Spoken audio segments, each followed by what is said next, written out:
यही तो शैतान चाहता है। आप जानते हो शैतान का नंबर 1 वेपन, सबसे मेन हथियार क्या है? गिल्ट डालना आपके अंदर, दोष लगाना कि तू देख, तू लायक ही नहीं है कलीसिया के, तू लायक ही नहीं है बाइबल पढ़ने के। This is what the devil wants. His first weapon against you is guilt. He wants to criticize you and put guilt in your heart. You're not worthy to come to church. You're not worthy of the Lord. You're not worthy to read the Bible. क्योंकि वो जानता है कि यदि ये कलीसिया आता रहा, वचन को सुनता रहा, तो बहुत जल्दी परिपक्व हो जाएगा और मैं इसको दोबारा नहीं बांध सकूंगा इन चीजों से। Because he knows if this guy keeps coming to the church, keeps on hearing the word, he will be free from my hand and I will not be able to tie him again. Amen.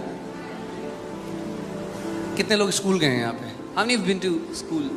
कितने लोगों ने school की uniform में कभी सब्जी गिराई, कभी ink गिराई है? How many of you spilled food or ink on your mummy ने clothes? बोल दिया घर से बाहर चले जा, मत आना दोबारा। Your mother threw you out of the house, said don't come back ever. Mummy लेती थी shirt, Mommy would take the shirt, दोबारा धोती थी, wash it again, प्रेस करके फिर से एकदम व्हाइट शर्ट आपको देते थे, जानते हुए ये फिर पीली करके आएगा she इसको। would iron it for you, give it to you properly, knowing that you will make it messy again.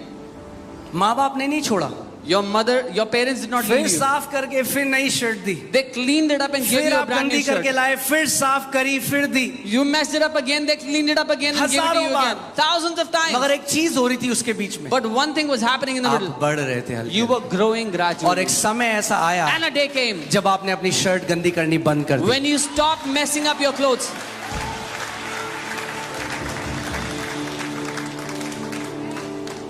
आप मसीह में उसके बच्चे हो। मैं आपको आज एनकरेज करना चाहता हूं, अगर आपसे गलती हो, उठो फिर चलो, फिर गिरते हो उठो फिर चलो, फिर गिरते हो फिर उठो फिर चलो। समय आता है जब वो पाप जिसमें शैतान ने आपको बांधा है वो आपको बांध नहीं पाएगा, क्योंकि आप आत्मा में बढ़ रहे हो यीशु के नाम में। You are in the Lord, you are a child of God, and you fell in something, you fell in sin. I say, get up and walk again. You fell again, get up and walk again, because the time is coming when you will never fall in that sin ever again.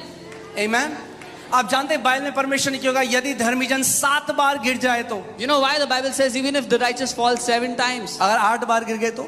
What if the righteous fell 8th time? एक भाई ने मुझे एक बार कहा, देखो भाई Bible में लिखा है 7 बार, 8वीं बार गिर गए तो फिर देखो प्रभु नहीं है इसका जिम्मेदार। So one brother told me, see, Bible says 7 times. If someone fell 8th time in the same day, then God is not responsible. ये होता है जब हम बाइबल को शरीर से पढ़ते हैं। This is what happens when we read the Bible with our senses. 7 जो नंबर है वो कंप्लीटनेस, मैच्योरिटी का नंबर है। 7 is the number of completeness and maturity. परमेश्वर ने सृष्टि कितने दिन में बनाई? How many days did God take to make 7 everything? Completeness का नंबर है, 7 is the day of number of completeness. Maturity का नंबर है, It is the number of maturity. परिपक्वता का नंबर है। The number of यानी somebody बाइबल becoming कह रही है mature. धर्मी जन जब तक परिपक्व नहीं हो जाएगा, 1000 बार भी गिरेगा, पवित्र आत्मा कहेगी उठ चल, गिरा उठ चल, तुझे जब तब तक, वो कहता है मैं ना तो तुझे कभी छोड़ूंगा ना कभी त्यागूंगा, जब तू गिरेगा तुझे उठाऊंगा और कहूंगा चल चल मेरे बच्चे उठ।